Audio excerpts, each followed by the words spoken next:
কিরে দোস্ত কি আনলি? আর বেটা আলু আনছি বাসার লেগে। আলু আনছিস যে?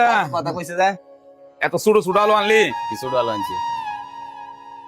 দেখি বড় আলু হইলে বেটা। আমার দাদারা একসময় আলু ক্ষেত করতো, আলু হইতো একটা 1 মন 1.5 মন 10 কেজি। আর তুই কি আলু আনলি রে? এই আলু হচ্ছে কি বড় গপ মারতে জায়গা পাস না। হ্যাঁ আমার দাদারা মানে বিয়ের মাঝে মুসলমানের কামে এই আলু দিয়া ভাঙ্গি যখন একটা মানে ইয়ে করতো, খানা করতো। একটা আলু কতটুকু হইতো? 1 মন 20 কেজি 10 কেজি একটা আলু। মানে ভাইজান কত জায়গা পাস, এটা মানে আলাদা একটা গপ মারলে একটা আলু কোনোদিন 20 কেজি হওয়া। এই আলু কি কাজে লাগাইতো? একটা আলু 20 কেজি হইতে পারে, 30 কেজি হইতে পারে। আমার দাদারা গপ মাতো, আমি শুনছি এটা।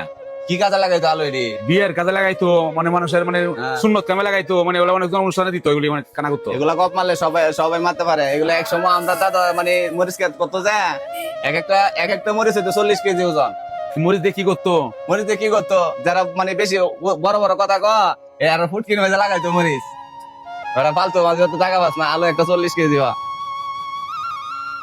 জায়গা বাসা জায়গা তরকারি ভাগ করবো। গপ মাইর আমি বুঝা বুঝা